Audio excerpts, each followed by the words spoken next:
Hello everybody, my name is John Cooney. I'm Cinnamon's husband, and I help co-host the Art Sherpa show with her. And today I have a message that I'd like to give you guys as an update for what's going on with Cinnamon and I here today. I'm just going to read this next part because I can't remember it enough to get through it all the way right now. As many of you know, Cinnamon is not only an incredibly passionate art teacher, but also a dedicated advocate for mental health care and self-care. Recently, Cinnamon has been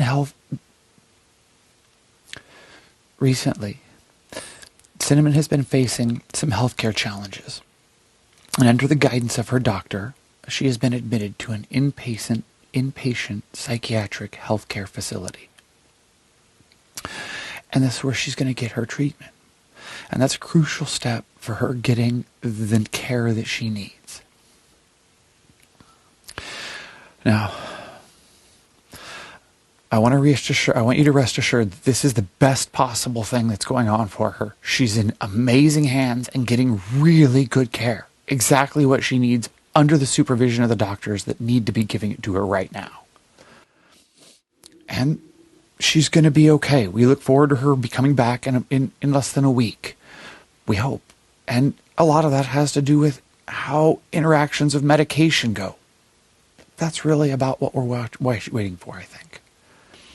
Now, in the meantime, while Cinnamon is away, we're going to have some content to continue to keep you guys connected and inspired to keep doing art.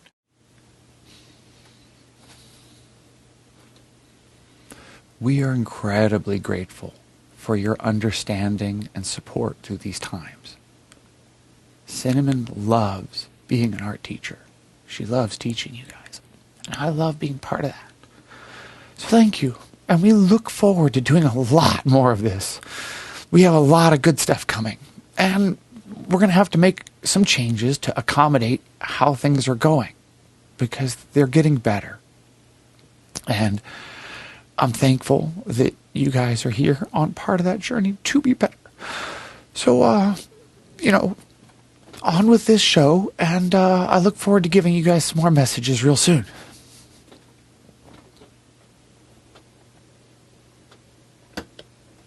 Hey everybody, I'm Cinnamon Cooney, your Art Sherpa, and today I want to show you a really fun project about how you can use the way that we define ourselves, our personal identity, to create a creature or fantastical little studio being that reflects your true nature without being a direct self-portrait. And this is going to be a really interesting lesson for you guys.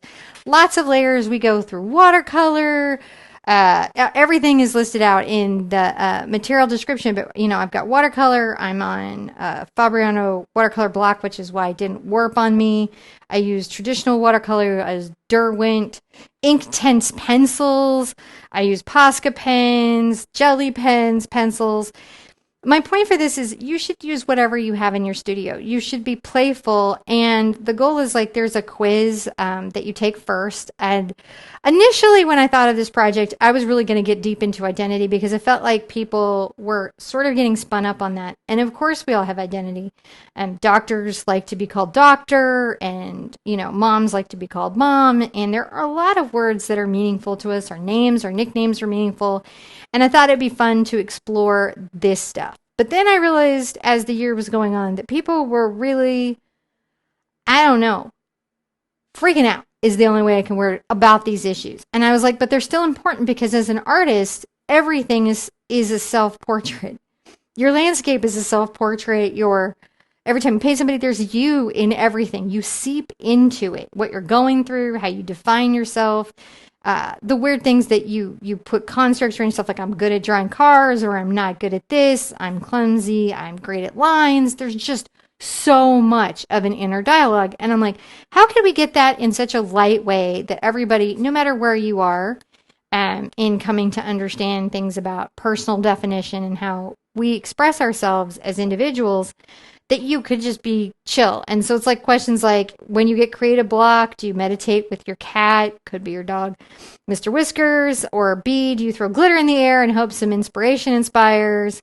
Or C, do you binge watch DIY videos until your eyes glaze over? And then it gives you sort of one of those pop quiz definitions of core personality stuff. And I'm actually pretty proud of it on the results. I hope you guys actually take the quiz and check out your results.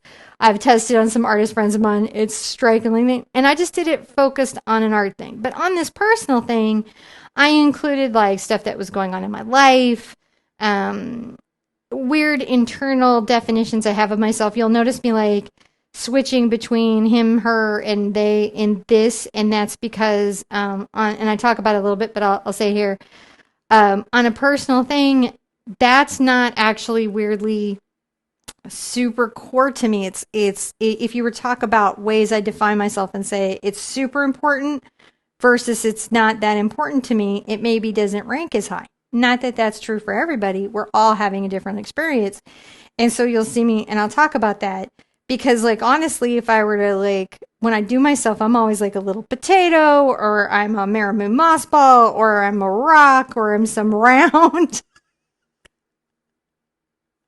creature that's playful and whimsical, but is also trying to be at rest and calm and stuff. And so that was interesting, sort of seeing that come up again here in this weird space. This is definitely a project too. When you're doing your creature, hang in till they're done. These little guys come through in the layers and the exploration and the peeling stuff back. You know, it's the quiz gets you kind of going on an idea, and then you get here and you're like, what now? He's don't throw yourself away. Don't throw your little guy away before they're done, right? Before he, she, they done. Mr. Fuzzy Pants, whoever it is on your pad, don't throw them away before they're done, because there is a lot of self-reflection that comes through every line, every mark, every layer, every color, every little element that you're like, this is important to me, or this needs to be here. I do have I love his stubby little legs. The little stubby little legs of this one. And that's really, I even used to wear these weird jeans that were super swishy, so I had no feet. So it's a weird thing. So that kind of came in. It's weird stuff that will come up, and I want your weird stuff to come up. I want you to have fun with this.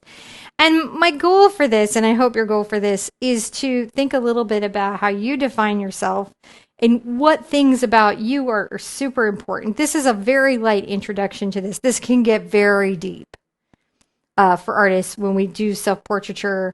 And again, sometimes artists get so blocked on doing a self-portrait that I find doing a creature portrait or fantasy character portrait that represents you sometimes gets you out of your own way, because then you're not like, I don't do faces, or obviously in this group, everybody's pretty versed to faces, but that idea that you take these obstacles or these blocks that we have, these mental blocks that aren't really blocks, and remove them by coming at it from a different way. So hopefully this does that.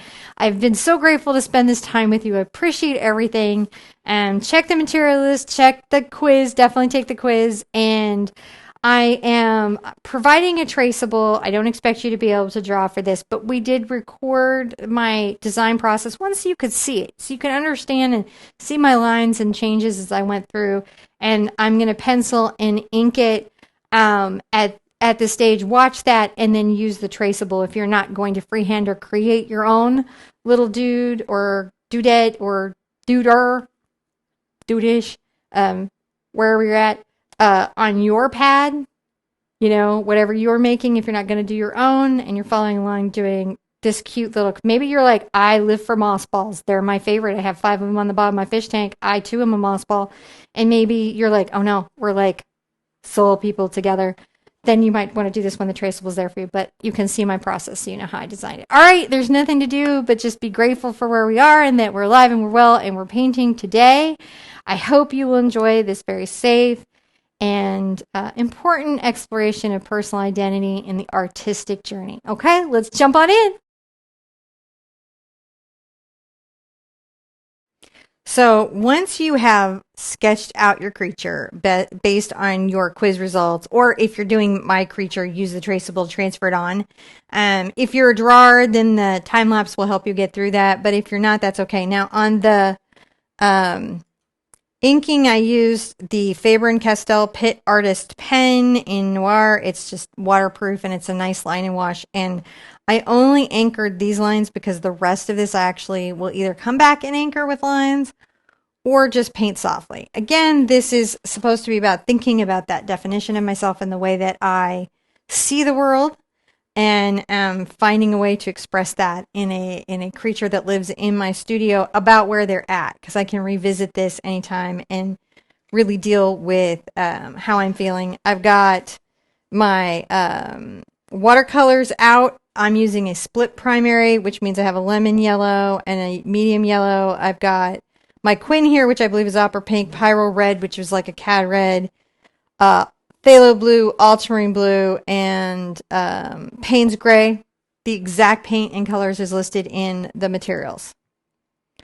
So we're going to do a lot of color mixing, which is nice. And I'm going to begin by taking a little bit of this nice warm yellow and my Pyral, and I'm going to rinse out kind of an orange. And I'll be putting that a few places. I'm going to take this is an Escoda number 12 round. I like Escoda and Raphael for my watercolor brushes. You certainly don't have to have those. I just like them. I will try to leave some white here. I'm just going right over the lines where these rocks are. I've got my Derwent pencils, so I don't want to get those involved until my watercolor is done, because the Derwent doesn't lift when it's dry, which is one of the things that makes it a very nice art material, really. So this has been a weird time for me as we paint this in. Right, we're going to paint this in and we'll get him in the eyes. And, you know, talking about identity or how we express ourselves has become like such a hot button issue. But I'm hoping this quiz helps you realize that these abstract definitions that we have about ourselves, like, you know, how we think of ourselves as being creative, it kind of is coming at you from a different direction. But really what it's about is just thinking about, how do I talk about myself? How do I find myself? How do I see myself in the world? And how does that get expressed in my art? Because sometimes those little hidden gems, oh, just so you're aware, I'm on a tilted table. So there's gravity that will pull at my watercolor. That you may be noticing, like the water will pull at the bottom of where I wet out an area. And that's what that is this is on an angle. That's just so I can see the image really well. My mom often has a thing that she says about herself. I'm going to get some pink, and I'm going to edge it with just a little bit of that mix there, that orange mix. The pink is one of the quinacridone colors. I just like the opera pink, but you could use any quin in a split color palette. Split color palettes just allow you to mix more colors where you're doing the primaries. And don't be too weirded out about making sure that you have white, because we have the Derwent pencils, we've got the gel pens, we've got a lot of things to help us. I can kind of deepen this. So just the whole idea of this project is to create a silly being. He can be elegant and long. He can be silly and furry. I mean, there's just no end to what he can be. But really, he, she, they, doesn't matter, is you. Your creature, your magical creature is you. And he's another way of thinking about and expressing how you express how you see yourself to be. I like to say all the time to my students that art is sort of always self-portraiture. And what's fantastic about that is that if you're aware of that, you will see yourself, elements of your mental state, emotional state, the current way you're seeing yourself, strong definitions that you have about yourself, like I'm strong, I'm determined, I'm orderly. I can't tell you how many I am statements people make. And if you haven't really paid attention to those, it can be kind of surprising. I'm going to come in here. I think I will do this little Actually, I'm going to do something totally kind of, I don't know. I'm going to maybe do red on my little heart patch here. And my heart patch is a little bit damaged, but it's reassembled. I have really had a mental health struggle the last couple of years. I went through toxic family systems. I went through huge betrayal trauma, huge crisis of everything. And then also, well, for me, because honestly, people go through a lot. So I want to say for me, it was big for me and really a struggle for me. Our move was really a struggle. What happened with everything within the move was really hard. And because of what I have to do, I have to kind of put on a brave face. Um, for my family, for my kids, for my community, just really, but it's just been this strange ongoing thing. And I just realized recently, man, I have to take a minute just for my mental health. And so that's kind of a little bit of my heart patch here, is just saying, this is me and I am working on that. Right now I'm lifting up some paint to be doing just a little bit better in the world, kind of a thing. I'm going to come in here. I'm going to take a little of my phthalo green, and a phthalo blue, and my, what exact paint is this? It's my warm yellow. I think it's this one is an Indian yellow. Any of the warm yellows will work.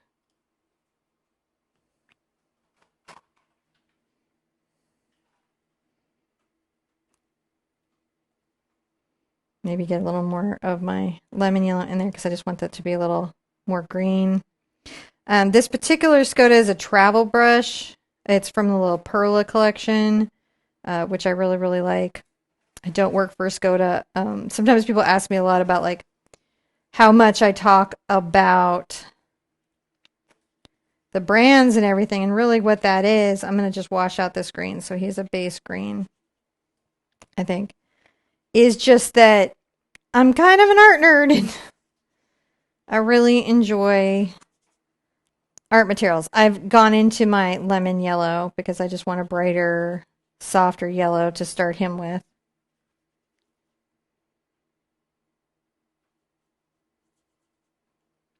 I like to get in and do some light washes so that there's some levels and some layers, especially if I'm going to get in with like a water-based pencil like the Derwent pencils.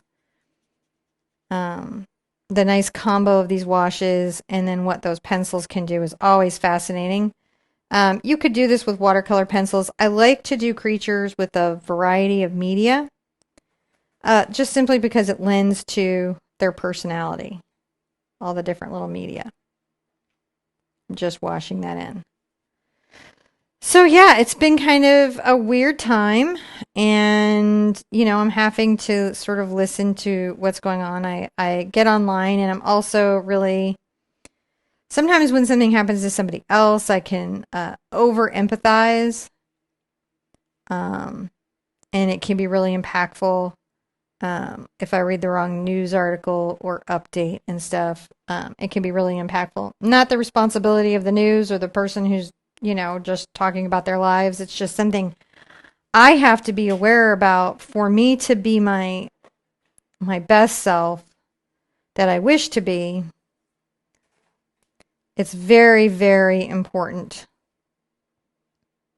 that I pay attention to the sort of voices and information that I'm taking in. I think that's why I'm kind of going into the natural elements of this particular creature, is the idea that environment can be very impactful to us. I'm gonna get a good kind of orange going here, and I'm gonna come back here and I'm gonna make a fine little line. It's okay that it touches into him. And I'm going to do some of my little leaves where we press down and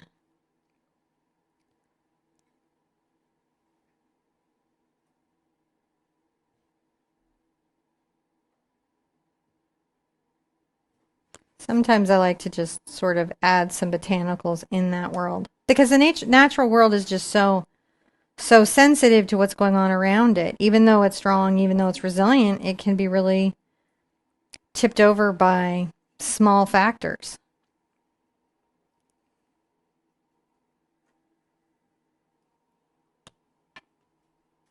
I'm going to take a little bit of that green into that orange.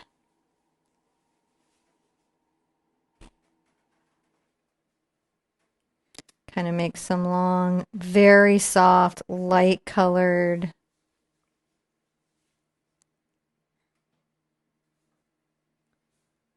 botanical little elements here. And flick that up and kind of make that a little maybe more like grasses, I think.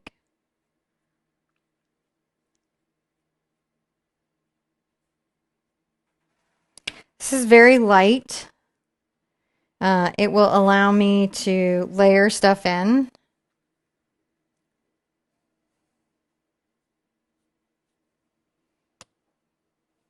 I'm not trying to pull us into too big of a thing. I want us to be able to enjoy our time we're spending together. I'm just flicking these out, just making these little grasses.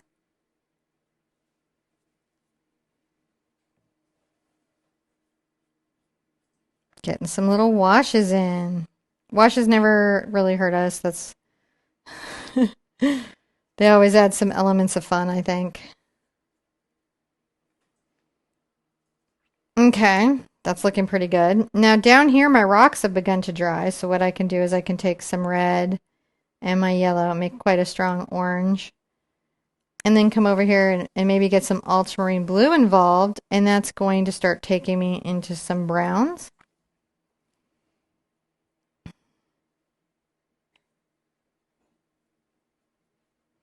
And I will sort of roughly dry brush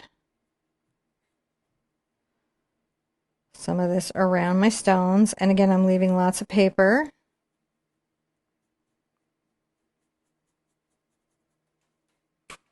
As I go, the dry brushing gets always infinitely better, and I like that. It's fun to sort of play with it and move it around and be like, hey, how are you handling this? And then it will be like, I'm handling it great, or it'll be like, no, you need to rethink what you thought.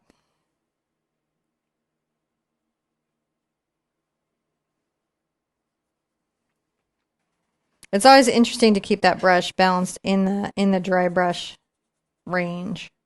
And it's really just about not having a lot of water in the brush and not too much paint, and allowing the paper to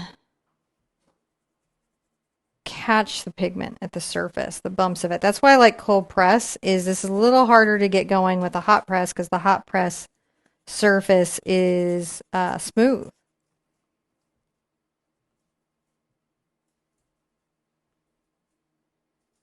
Trying to get a little orange going again.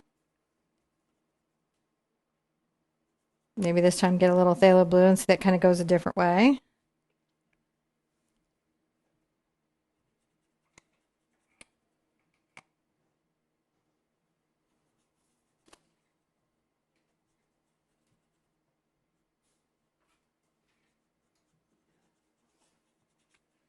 Just a fun little creature. Lives in my studio. It reflects my state of being. It's like doing a self-portrait, but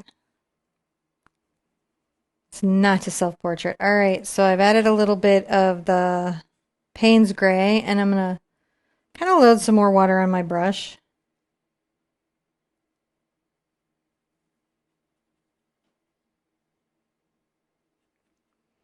And I will glaze and blend out over the area so that I'm creating a little bit of shadow where he's sitting. She's sitting.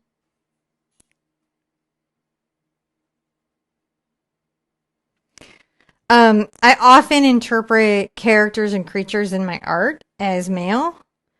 And I wondered about that when you think about that in terms of that art is self-portraiture.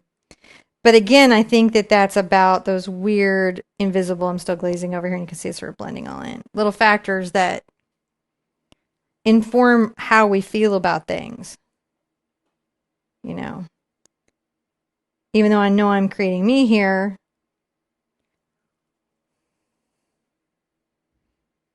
And I have to wonder, like, what about, how I'm painting him makes him feel more in the masculine. But I have to be honest, like, while I've always seen myself as I am, and I'm very grateful for that, I've never seen myself as a girly girl.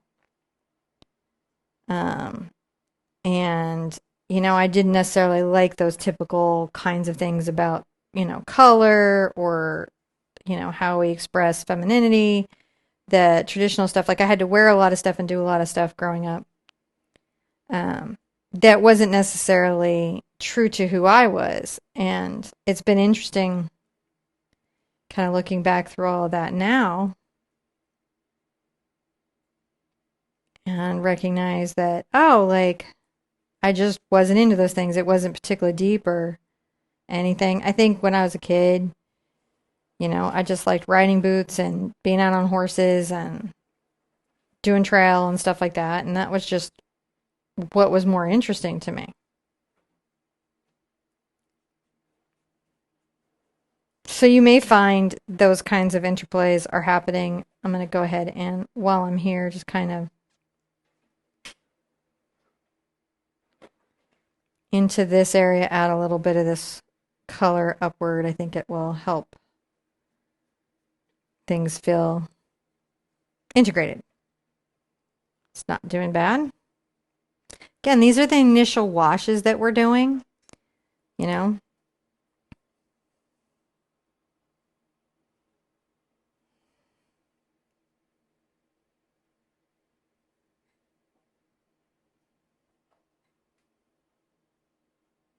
Just kind of place this dark color around. Definitely close to the shoreline.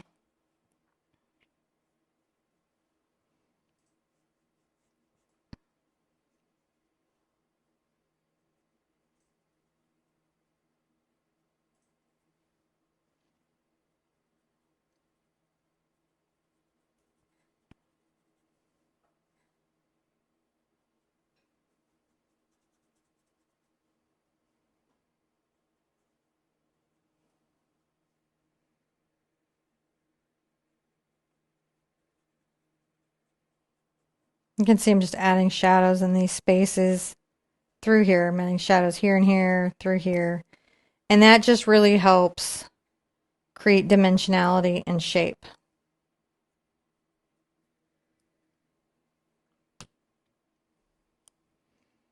Now I'm going to wet around my stones.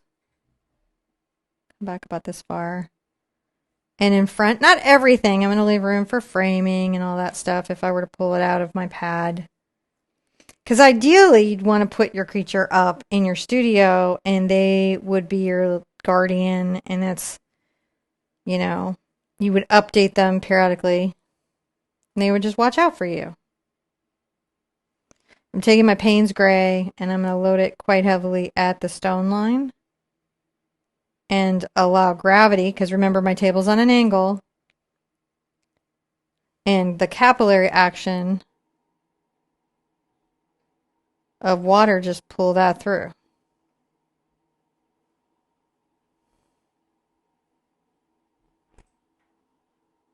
I'm quite heavy on the pigment load.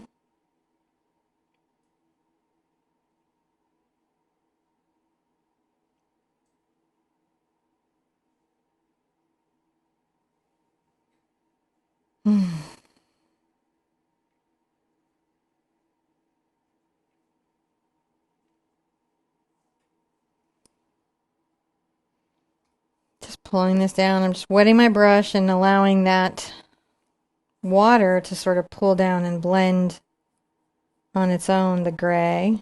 Take it to the edge.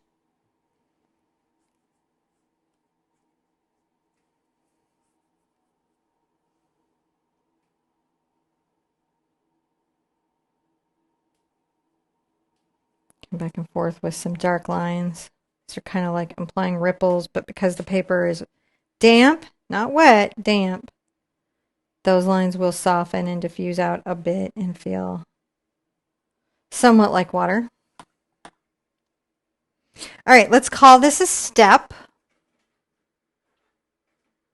When we come back, we're going to keep adding more detail. So in this next step, we're going to continue on doing washes, but we're going to start getting some pencils and things involved. I just didn't want to overwhelm you guys. Let's think about our flowers. I'm going to continue on with my Escoda Perla brush. And I'm going to go ahead and get a little lemon yellow. I'm going to come into the center of this flower up here. And again, you guys might have done your own little guy, so you wouldn't be as involved in this part of it, because you may be doing your own painting. I'm going to get my opera pink and just load it on the tip of the brush and just bring it down, tracing sort of over the petals and letting it pull back in and sort of bleed and pull. We're going to be finishing this out with our pencils, so we're just allowing the marbling of the watercolor to add some dimensionality to what we have.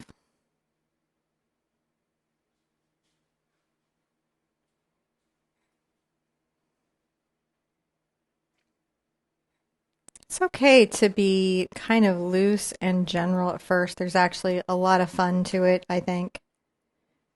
Going to get a little bit of my little yellow here. And I'm going to make a curve stroke and another counter curve and then a little petal inward, I think. And make a bunch of these. These are little curved detaching strokes. And I always try to leave a little bit of yellow and white kind of undone, and that's just so that I can attach centers or color centers. I like little loose petals and flowers. I think they make interesting expressions of wildlife. I think it's important to counter curve going the opposite direction to where you started when you're trying to help things feel natural. Just little flowers, and I can come in and get maybe a little red.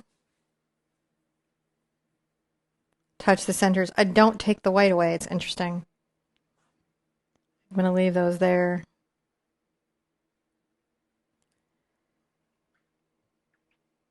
I'm going to get my yellow, my phthalo blue and my lemon yellow together.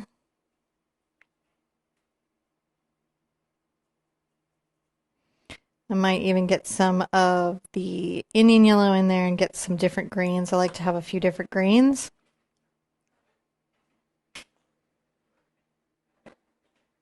Now, coming from behind him, I'm going to arc out a stem.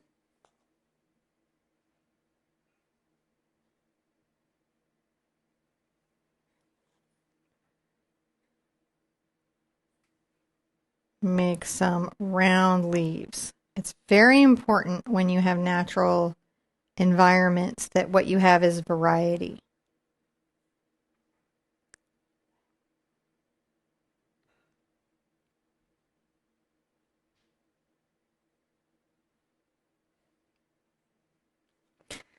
I find that leaves will sometimes be a little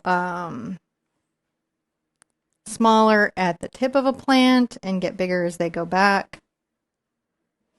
I added a little more Indian yellow to the mix so that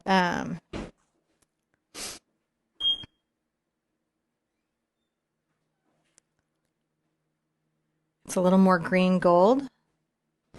That'll let me use some of my other green to make the leaves a little more interesting before I even get my petals involved, and come into that dark green on this outside edge.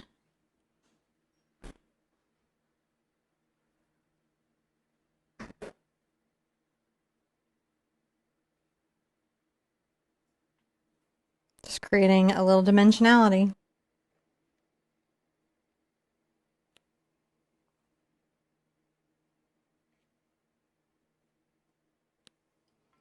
If I get a little bit of my orange in there.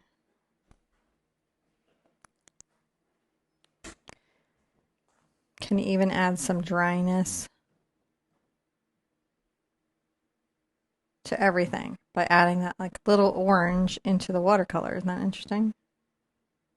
It's just a lot of fun.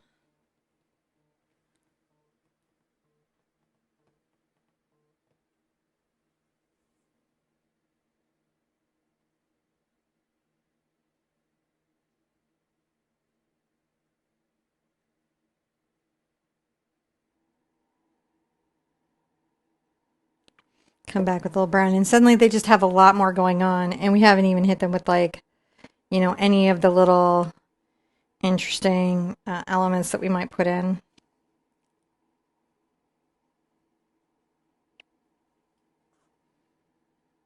Gonna come back with a little bit of yellow here on each side, kind of curling over.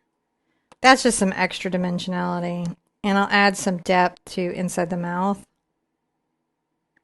with some gray.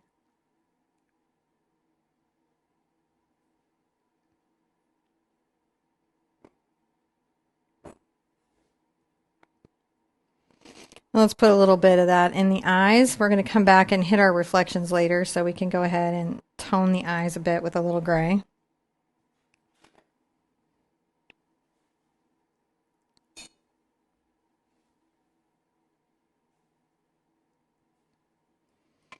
And then what I can do is I can come from the top with a lot of gray. And because this is, again, a table on a tilt, gravity will move a lot of that pigment for me. I'm on a tilt for filming, not because that's best for watercolor. It's actually best to work kind of flat. But sometimes it just is how it is. I'm going to use a little bit of my Indian yellow and my ultramarine blue, and that's going to give me a very, very dark green gold.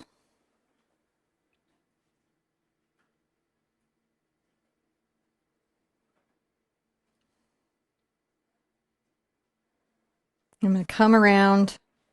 Sorry to get my head in there. Come around my face a bit.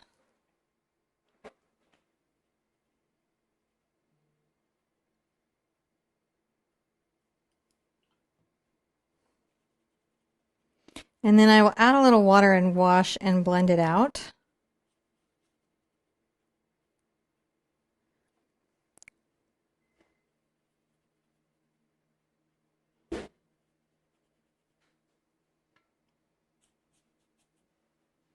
And then I will kind of take up any extra water.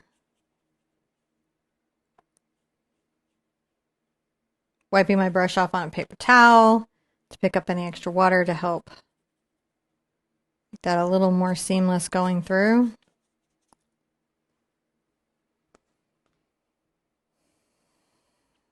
Take a little of my green and with the Indian yellow and the phthalo blue, and I'll go ahead and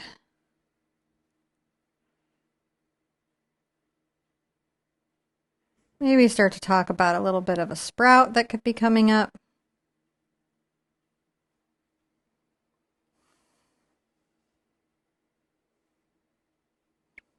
A little bit of a dark green at the legs.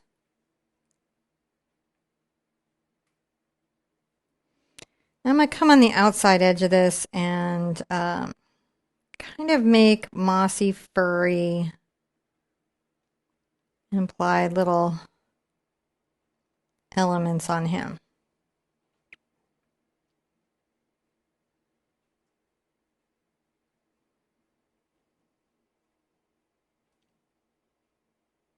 He'd just be as big as you want him to be. Round as you like. Not very round? Okay. Super round? Also okay. I'll probably work out some of the fur effect maybe, or different effects of the belly down here.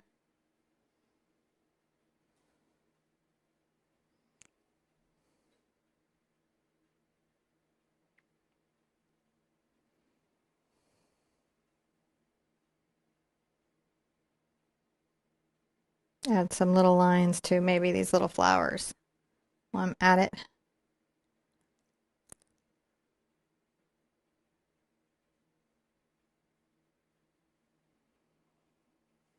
Really, it's just about having him be a little wild and unkept. I will probably continue to exaggerate that state of being.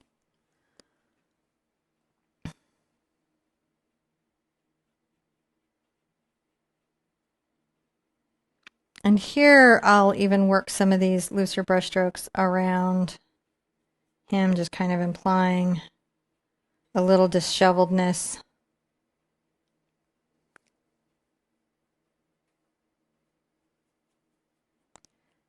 Don't take your guy too seriously. Don't take yourself too seriously. These things are important.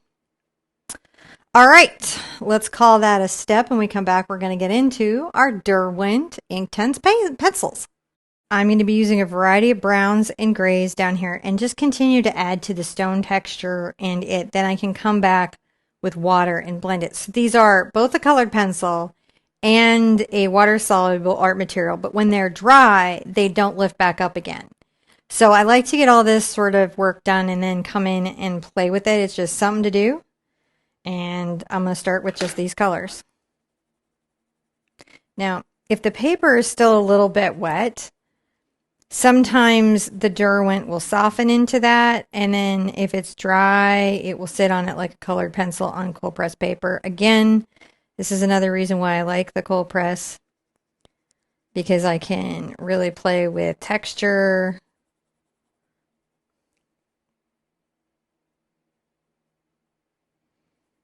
And sort of other little elements that could be going on. I very much like that.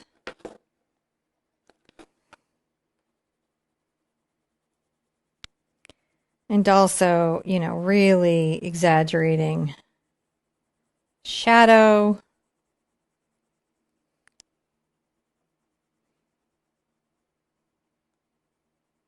Everywhere it's sort of placed when I'm just exaggerating that further.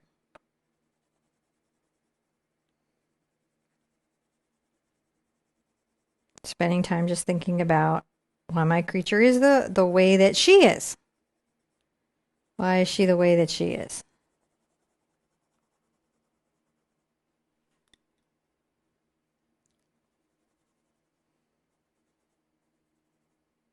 Now, like sometimes I like to be very kind of rough and scribbly, especially where there's rocks to think about because they are so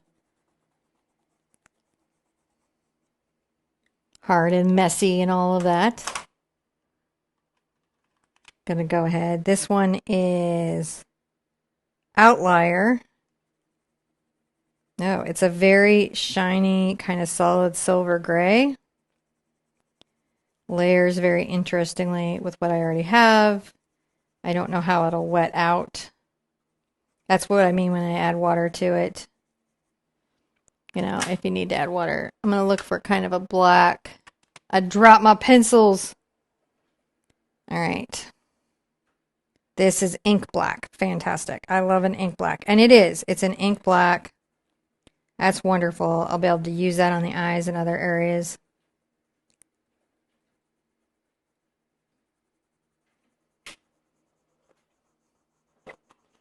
It can be very dark along the base of the water, and I'm just layering up.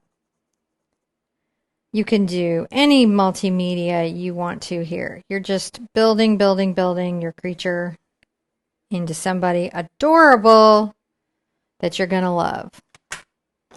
Now I'm going to take my water and I'll go ahead and add some drops over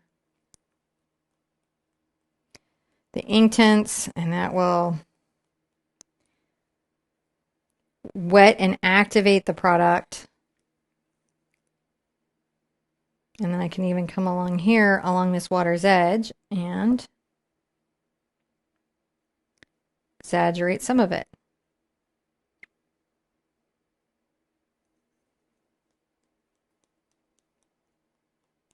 There's never enough speckles and weird stuff in rocks, in my opinion. It always needs more than what it has. Just always, always, always. All right, let's get up into the fur or moss or however we really want to feel about it. I think it's okay. I'm going to grab this little fella here. This is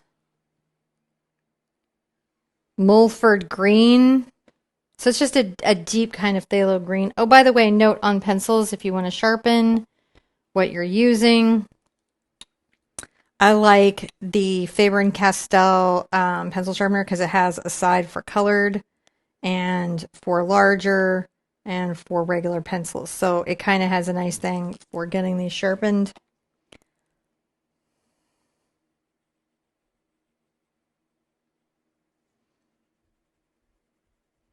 I'm going to continue to add some little personality details to me.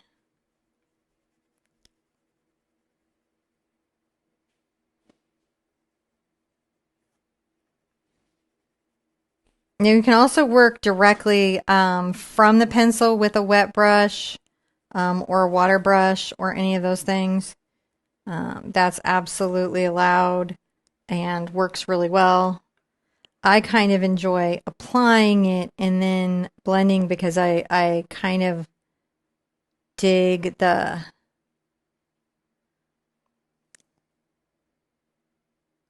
way that looks.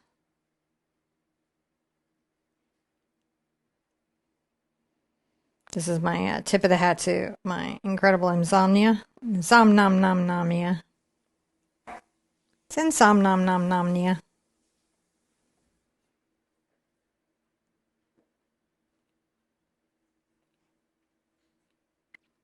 Can bring these into like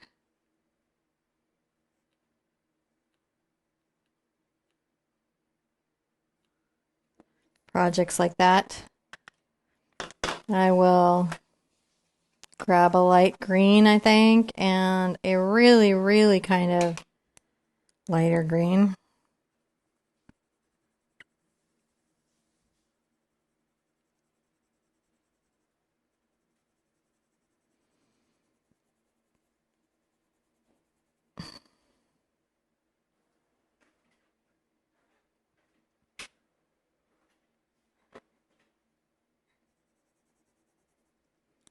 Let me layer with this other color here at the base of the leaf.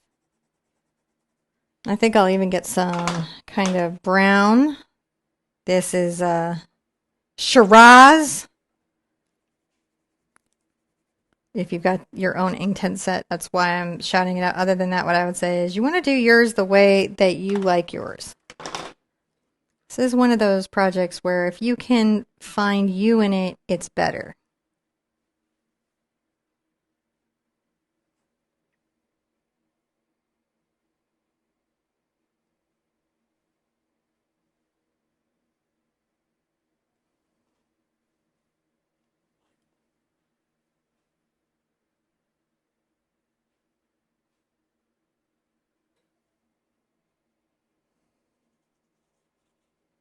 He's looking cute. Getting there. We're starting to be somebody. Starting to have some personality.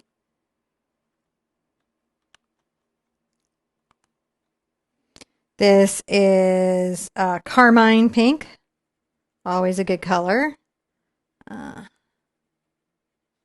It's always interesting to me when in, like a pencil set or something, I'll see something where I'm like, oh, hey, I'm going to add a little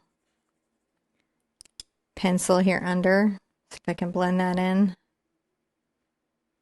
Kind of like a green and a pink. It will muddy out, but give us some blushing that I will like.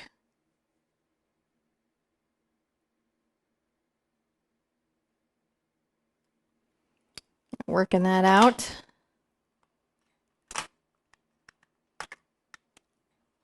I will use some more ink black.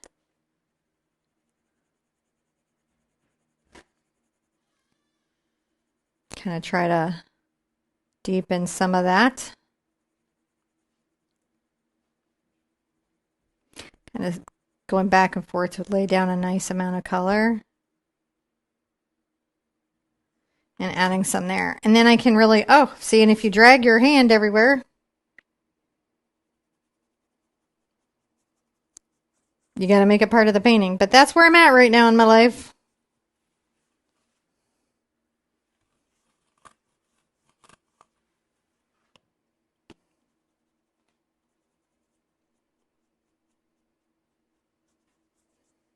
Splatters happen.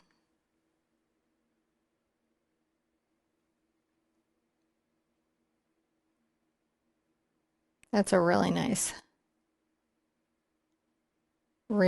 depth of color.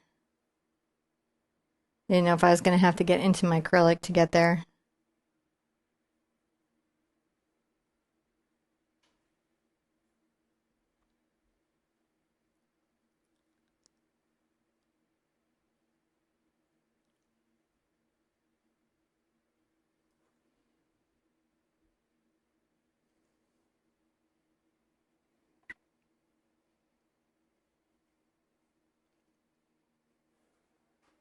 Can't seem to stop adding a little distress under the eye. It's just where I'm going with it, I suppose.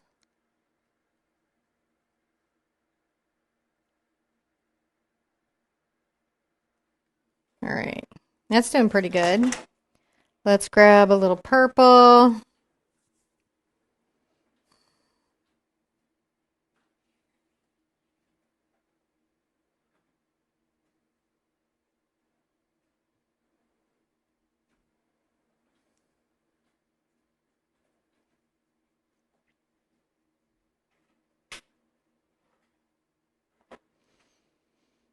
Just kind of tipping the flower with a little bit of depth.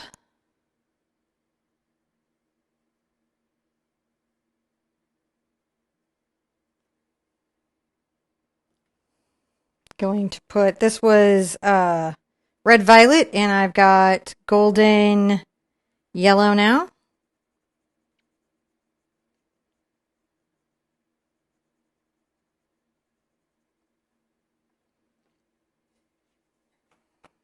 And I might come here under that orange with that red violet and just add a little bit of a shadow. That'll look good. And let's come up here.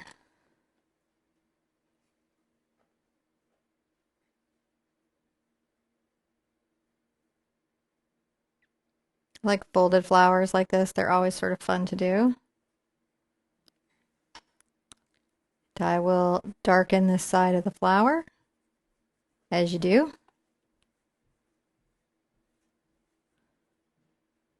Come here and get a little bit of that. Now I might tap off some of my splatters so that they're not dragging everywhere, getting me, jumping up and getting me, as they do.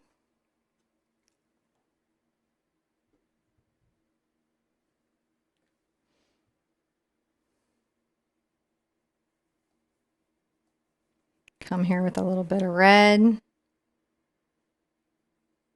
Side with a little bit of red. And I think at some point what I might do is color with an area wet. So I'm going to get this whole area wet.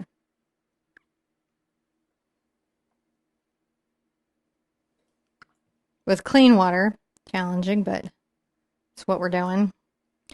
So that as I'm coloring you can see that its off is much more intense now. Thus the name.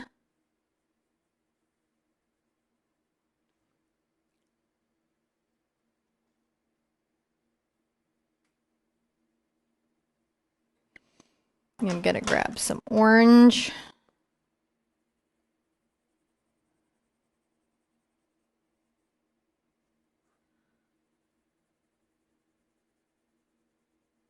Right into this. I'm going to go back into my black. I can find the little sucker. And really, really deepen that up.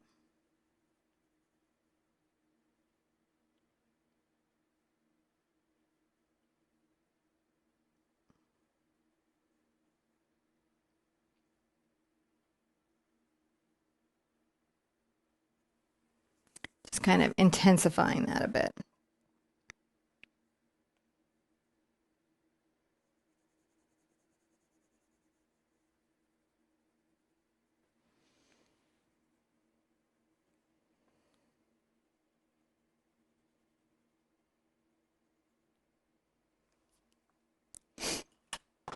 See if I can push this over with this orange a bit, over black, but we'll see if I can layer it in.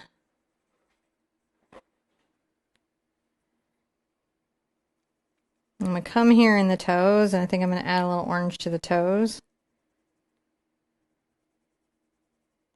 Because, I mean, there's no universe in which I would not want my nails done. Even though I'm terrible about getting them updated and taking care of them. I very much want them done. I just don't make that time, I don't think.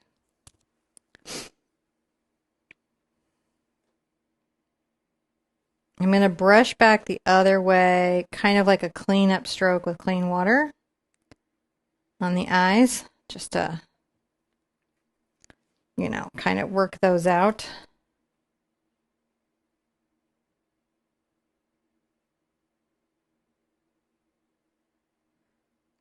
Maybe come along here and shade that out.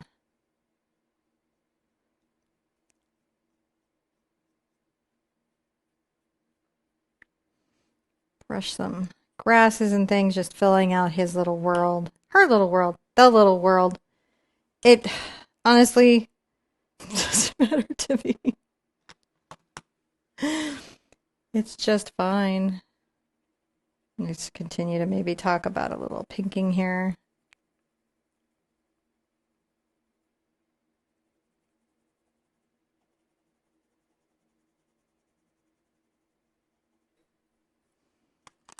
And I might grab, just to make this easier on myself, I might grab a flat. This is a Raphael flat. The brushes I'm using are synthetic and are not natural hair, but they do behave like natural hair. So, you know, they just happen to be really good synthetics. So I don't need to have a natural hair one. And I like that a lot. And I may actually play with this. I may come down here, kind of use this to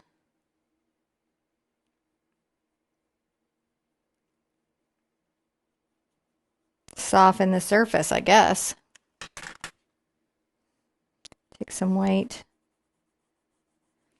So I haven't layered the white over color.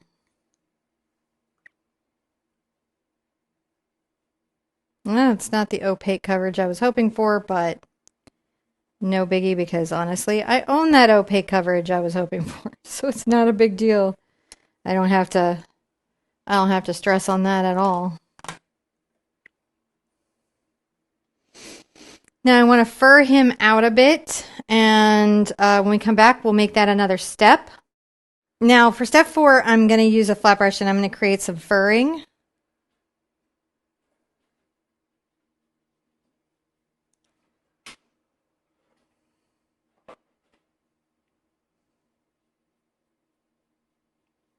I'm just taking from my palette from earlier, my watercolor palette. I've got my Indian yellow and my phthalo blue, and they make such a nice dark green. And I'm going to pull my little brush apart and just sort of allow it to play also.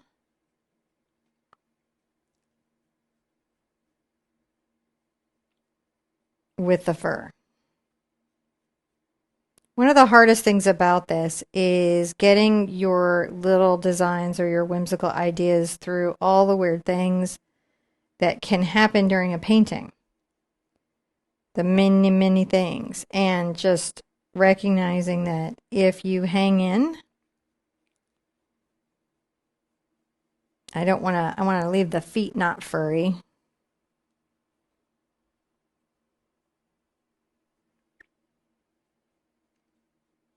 Got a little darker here, but that's okay because it's between the belly. When I have a darker green, that's usually that I have more phthalo blue or a brown in it. And continue to layer that up.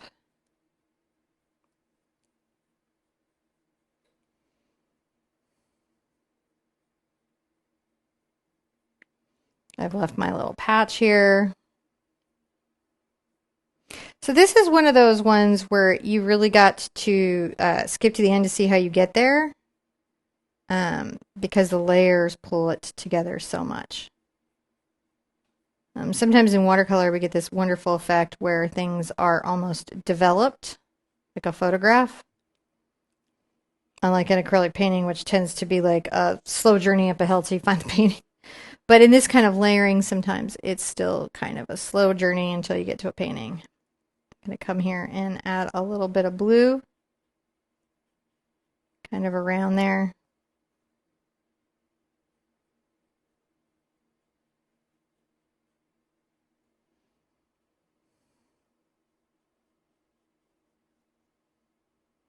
Now let's go a little yellow and blue and go ahead and get some of my red, my pyrrole red in there. It's going to make a dark green, like a forest green.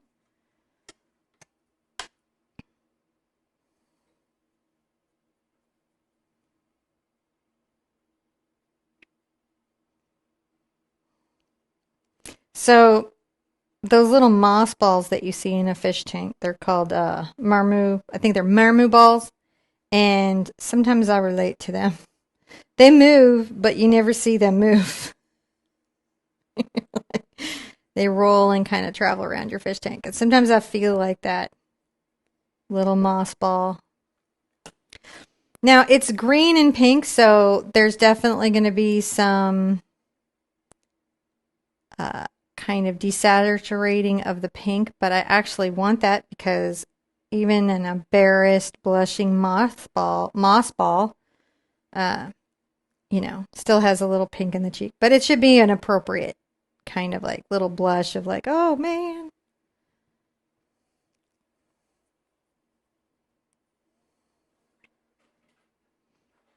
I'm going to come in again with maybe a little black up in here, right over my Derwent again. Just deepening that. That'll be great later when we dry everything and then we ink and highlight. So in inking and highlighting, one of the nice things is that it reveals a lot. I'm going to go ahead and blush the toes in the knee a little bit. I'm going to take a little bit of this pink and blush these toes and the knee a little bit.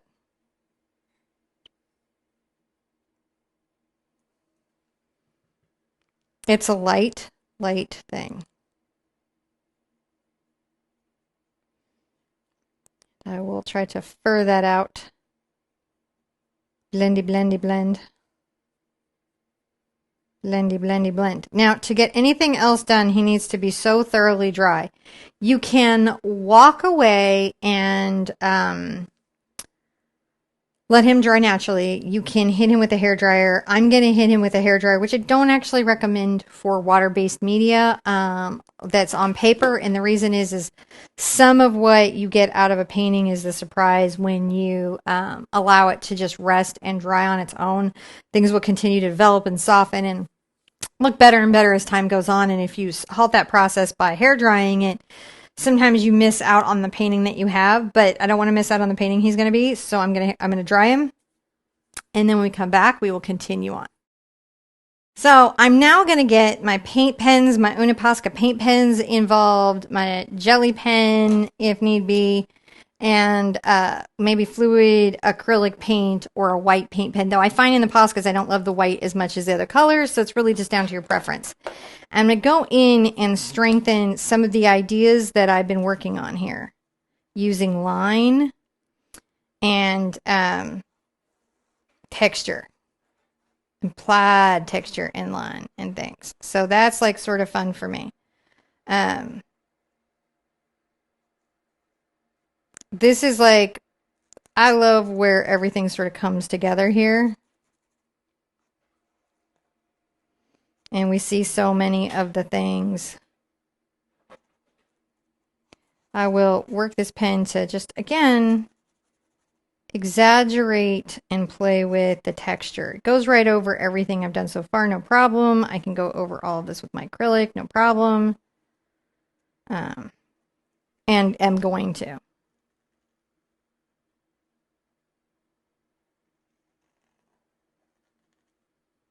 So one of the things that I often feel is that your eyes can't be too big.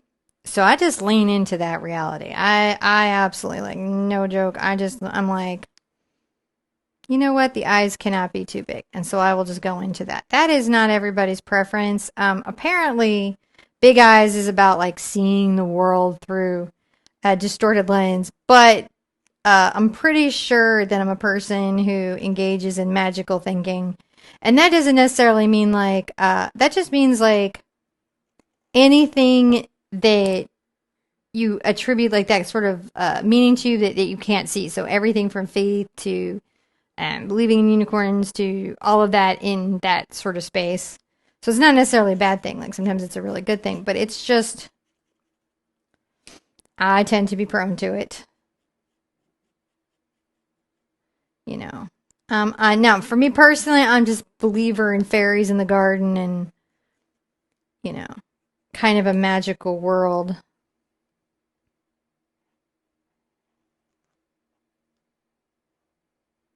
Like to work out her little feats. I don't know why in this one, even though my intention was so like defined.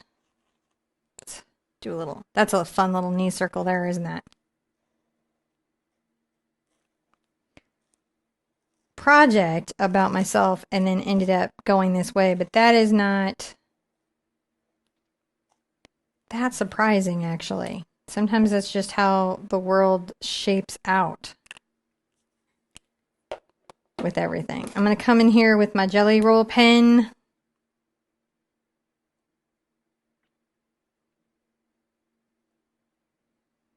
And I'm going to make a little bit of light reflection in here. And the reason I picked the Jelly Roll is its coverage is good, but not great. So you can lighten a value. You get these nice little lines in there before you even, that, I'm going to go like that through there. That's really fun.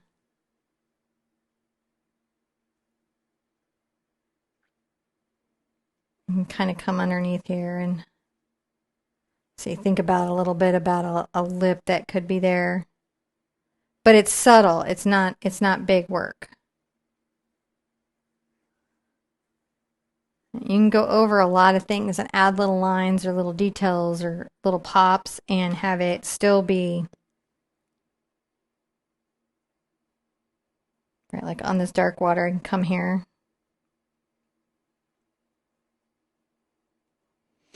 So for me as a being, I haven't lived near water since I grew up, but I've always had an affinity and wanted to live near water. And a lot of times when I do self-portraits or do like studio creatures like this one, I often think about, you know, trying to capture that sense of the water. I'm going to see if I can't get my Unapasca white to work. If not, I will, this one may be empty. I will switch it to a fluid acrylic paint. We'll see how this is. I can come here and like pop that highlight a bit with the Unapasca, and you can see that does. Just tap up and down.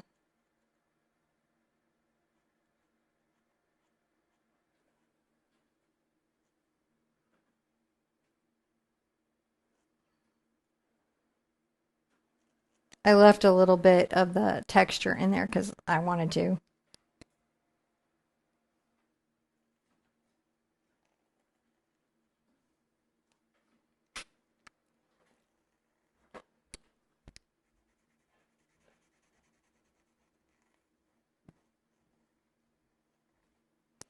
Yeah, I probably will hit it with acrylic over this.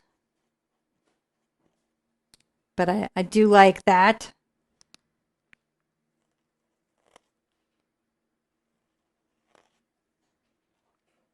Make some stripes.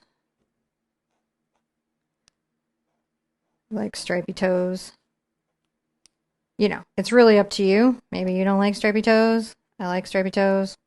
So I'm going to go with that. Now I'm going to put out some fluid acrylic, and then I'm going to take a detail brush and I'm going to go wild on this. And we can keep going. This doesn't need to be a separate step or anything. We're just going to keep doing our white lining is really what we're doing. And I have the power brush, the Filbert Grainer. You see that? So I'm going to come in here and load up my Filbert Grainer. with a little bit of this white.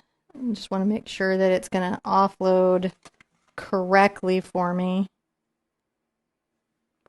Do a little test bit. Yep. So I'm going to add some little highlights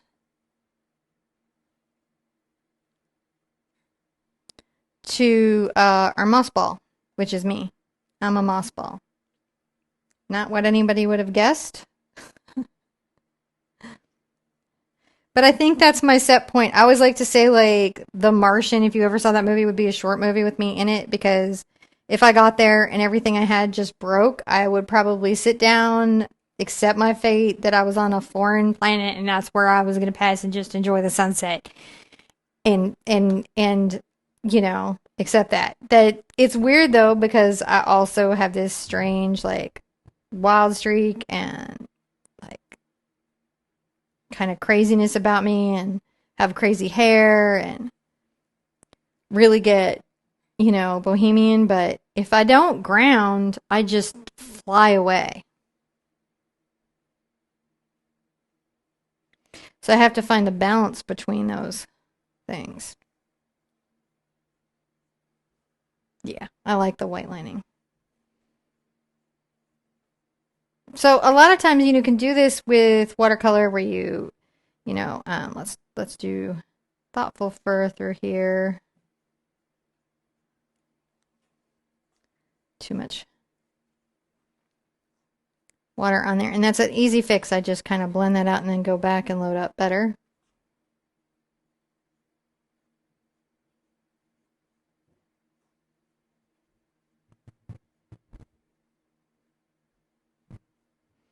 Little bit of a lid. See, it just gets going. Like, it isn't there and then it is there, and then you're like, oh, what a strange little journey we took.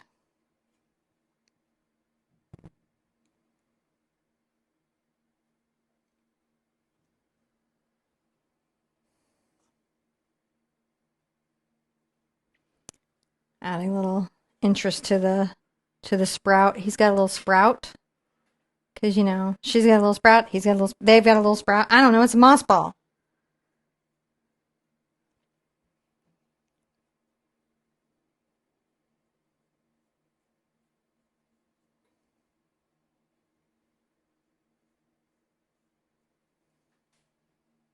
So to put context to that, where I'm like, he and she or they, I don't know. Personally, and this is just a personal thing, I see myself as I've always been very comfortable in my skin and my gender, and I'm very blessed in that way. And I know that's not everyone's experience. That said, I haven't necessarily ever like bought into traditional gender roles, even how I was raised, and I sometimes think of myself as more than what's here. And so, you know, if it like as a core definition of me, even though I'm very comfortable, it's not that important to me. Like, if somebody was to say "sir" from behind, I would just be like, oh, I must be wearing mannish pants. Just wouldn't be that upsetting to me. But it's probably because just I'm very kind of like, the things that are core about me aren't necessarily those things. And I very much identify as a mom to my kids, but I wouldn't have identified myself as a mother before I had kids, if that makes sense. I really love my children, and I very much enjoyed having them, and getting to be their parent is just a really big blessing. But you know how some people are like from birth, like that's who they are and they know that? I didn't have that either. That's another reason why I made the quiz the way it was, is because people are so freaked out about this stuff right now that sometimes, you know, they can't see the forest for the trees. And I was like, how do I do this project now and not overwhelm everybody? And then I was like, well, one, be truthful. And two, like, come at it from a different way, which is why we did the quiz a different way. You may have gone deeper. You may have gone deep, deep, deep. Sometimes I go deep, deep, deep. I may have to come back and add some black line in if I can't smooth out this little area around the eyes. There will be some structural induced discoloration, which means sometimes the pigment from the ink tints or the watercolor will come up and get on the, seep through the white. I don't mind that. If you hate it, you have to seal the paper first. I actually think that time and patina is actually part of this interesting idea. And, you know, again, think about the way you talk about yourself. Like, my mom and my littlest often define themselves. They'll say, oh, I'm just clumsy. Just because you bump into cabinets, right, and all of that. Now, maybe you are. But it's an interesting, sometimes kids make a decision when they're quite young and they're learning how to use their bodies and they're going through growth spurts that they're clumsy. And they were never actually clumsy.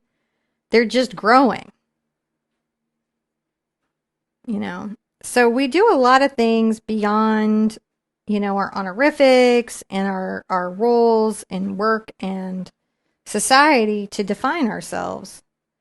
But they may have nothing to do with us as beings. Like if you looked at me and if you didn't see my little creature here, you wouldn't necessarily think that this is an inner voice for me. Right? Because and if I'm not doing the work to pay attention and talk to myself on a regular basis, I might not notice that that's an inner voice for me or how I'm doing.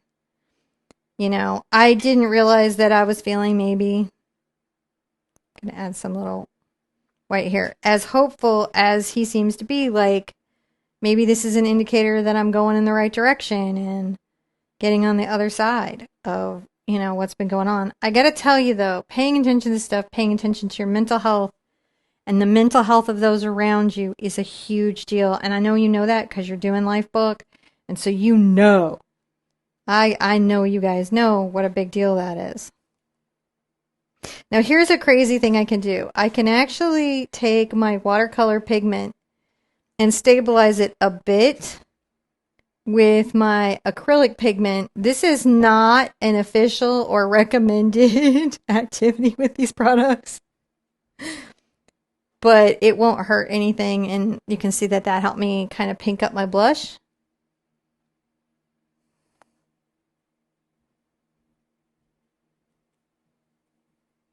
Right there. And doesn't that add a fun little bit?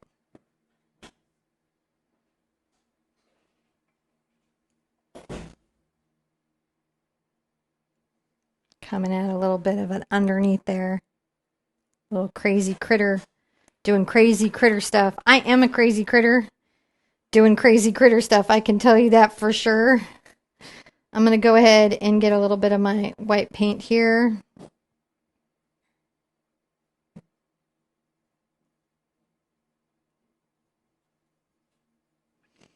Kind of add some texture and dimensionality to my rock. We're really almost done here. Like, I think this little fellow's almost ready. Sometimes I'll try to get a little bit of the stronger white into the water. To the mystery water. There's a temptation to have streams and things running off of here and going down, but the only thing is I feel like people would think that that was me, and I was talking about, you know, being later in life, having had 3 kids on a home, well, 2 kids on a home delivery and 1 kid in a hospital, does some damage to your pelvic floor, which is why it's good to do yoga and take care of that pelvic floor. I did physical therapy for it. But you might think if I had a bunch of waterfalls coming off that that's what I was speaking to, but I'm not. I'm not. Not that it wouldn't be okay if you wanted to. You could totally speak to that if you felt like that. Now I'm going to put this aside for a second because I'm feeling pretty good about what I have here. And I'm going to grab a detail brush.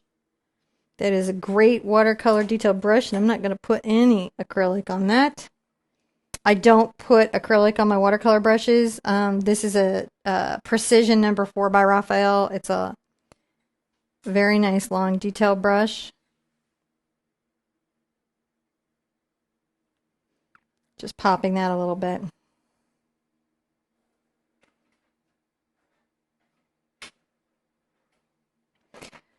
If you go and you know, I like doing little critters. I do them periodically in my own art practice, not that much because they're not always that popular. But I feel like sometimes it's where I can really just like let loose, adding a little reflection to the nails.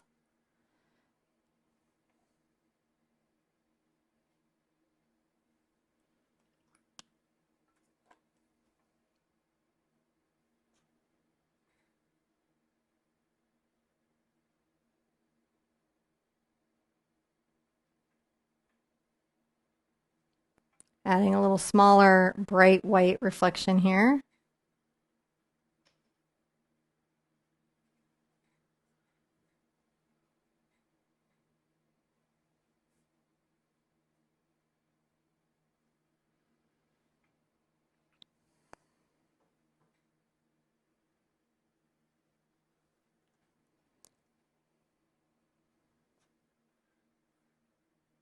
Just kind of deepening that up. I actually will sometimes lean into the induced discoloration on stuff like paint pens or paint and let it give me like a grayed area or something like that. You know,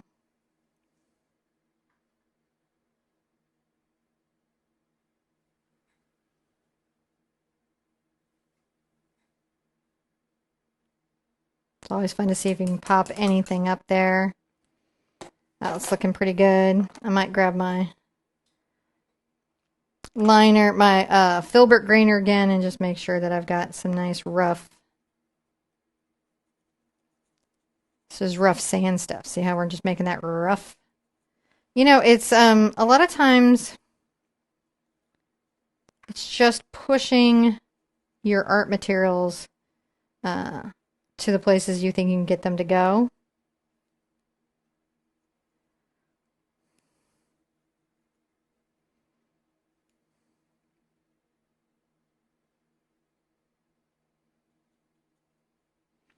Maybe a little bit of highlights there and some little parts of some element.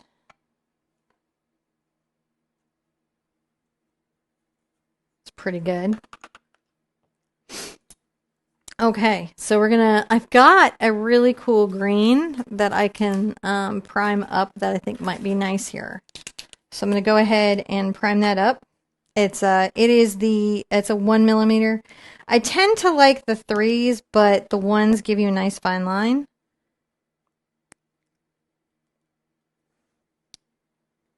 And actually, looking at that, because some of this is still wet, what I'm going to do, because my hand is resting real heavy, is I'm going to dry everything. And when we come back on the next step, we'll do the last lining with the green. You'll love it.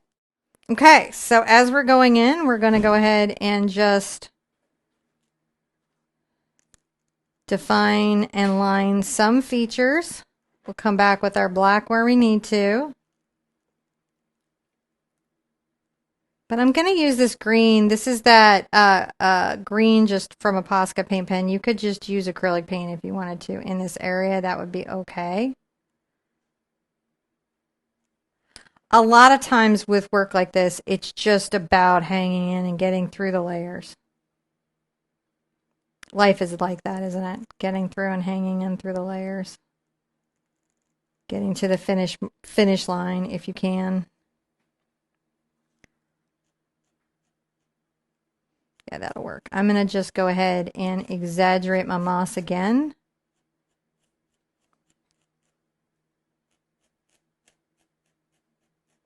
Sort of worth doing.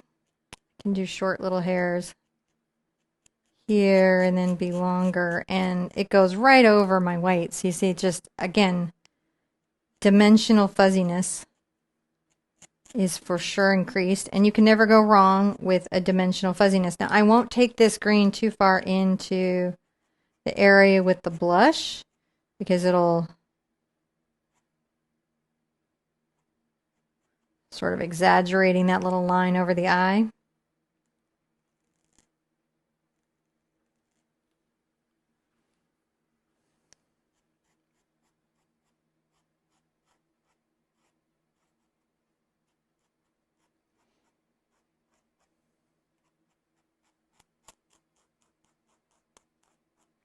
I hope some of you guys get to make a cute studio creature that you enjoy. I'm going to go ahead and trim in some of these lines that I thought got a little heavier than I meant.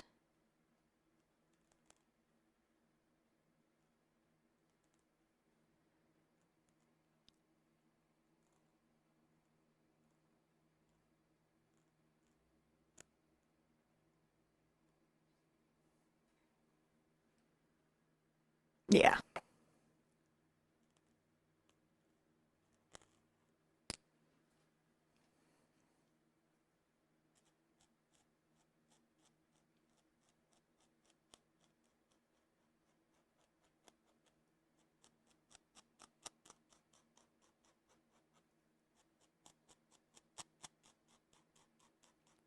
Just playing with it. Push, push, push, push, push, push, push, push, push. Maybe not as much into the underbelly there. Again, we're just exaggerating how fuzzy and mossy she is, or they are. I don't care. Again, I don't care.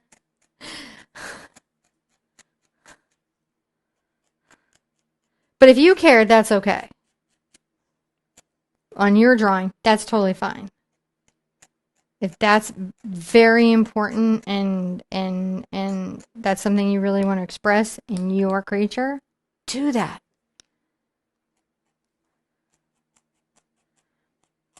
We're all having a human experience, but sometimes our experiences are a little bit different from each other, and that doesn't make one experience invalid or bad. It just means different.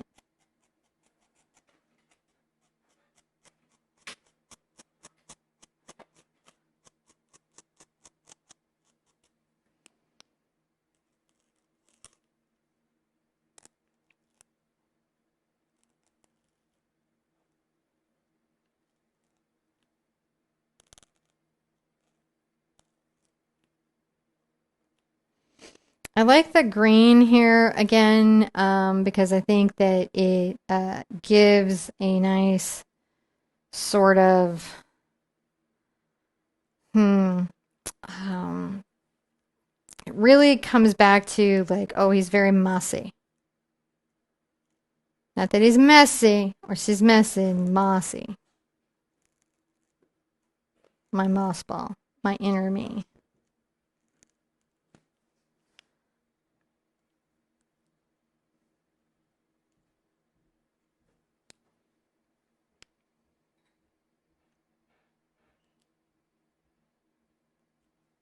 I'm going to add a little sparkle of green to the eye.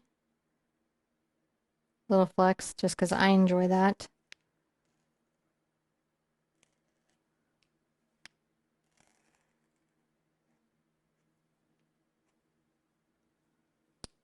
Maybe finish some work over here.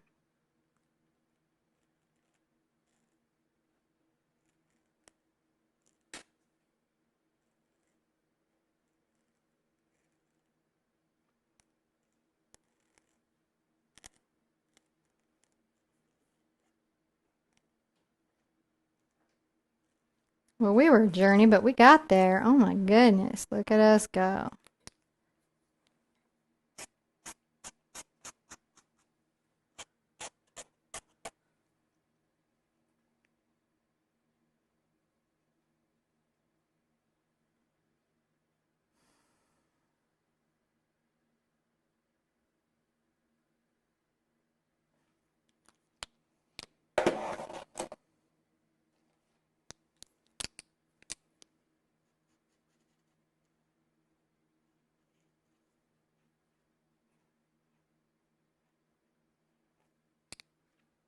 Just trying to make sure that we are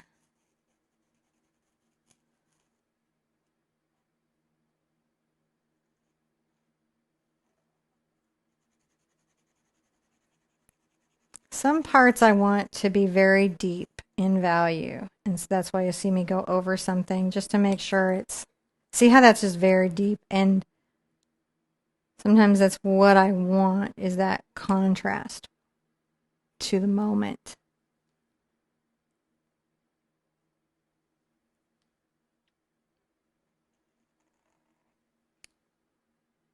Hmm.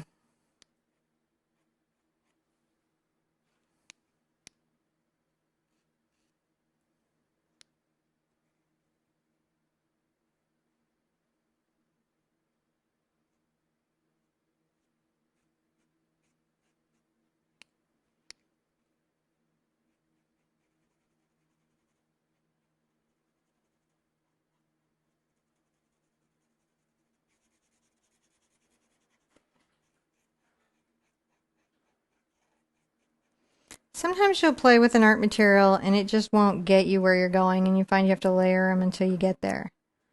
Like doing this again, I might have just gone into lamp black.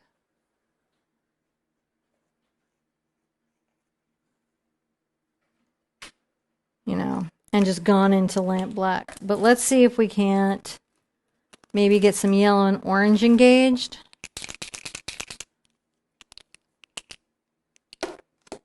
Prime this up.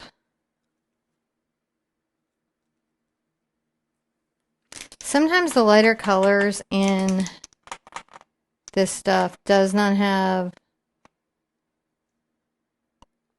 the coverage that I would love.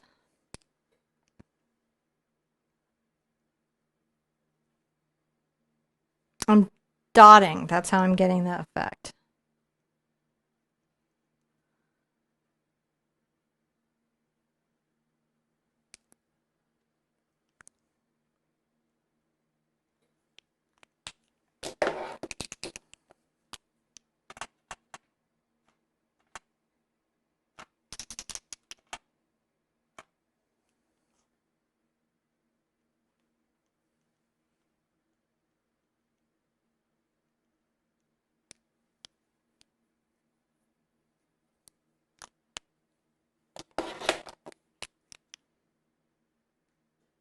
I'm going to bring a little yellow here over the white.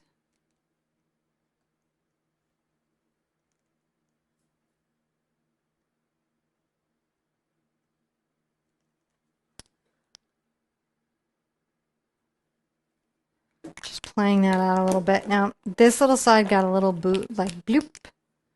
So I'm going to make sure I don't have anything on here, and I'm going to come here and just kind of clean that up.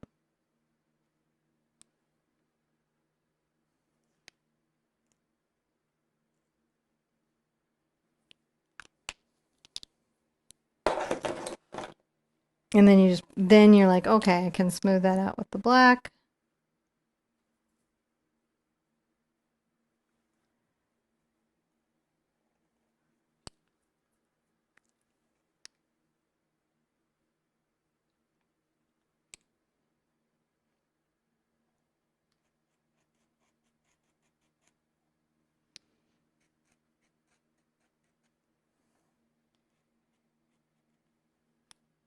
Little action line.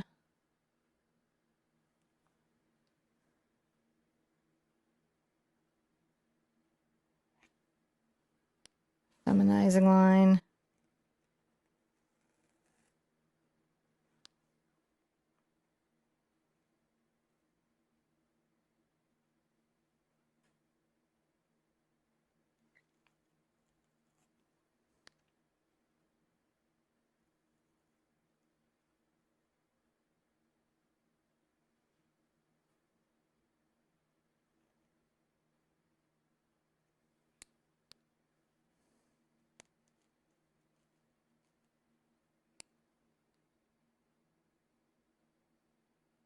Yeah, I think I'm there. I think this is a pretty good representation of where I'm at right now. Very good expression of me. So, thank you so much for your time. I hope to see yours in group. That would be fantastic. And again, I hope to see ones that are super different from mine, that are really personal expressions of who you are and where you're at right now. These don't need to be things that, you know, every family member sees or everybody knows about. It can be just tucked in the corner of your studio. And then as you're going through big life events, you know, do another one. Go back through, take any kind of like, just even write a paragraph of how you would define yourself if you were doing an elevator pitch that was you. You know, and then do another creature that's based on that. This was just a fun sort of guided exercise to introduce the idea, but I hope it's an idea that you will continue to do throughout your endeavors as an artist. I want you guys to be good to yourselves and be good to each other, and I'll see you at an easel really soon. Bye-bye!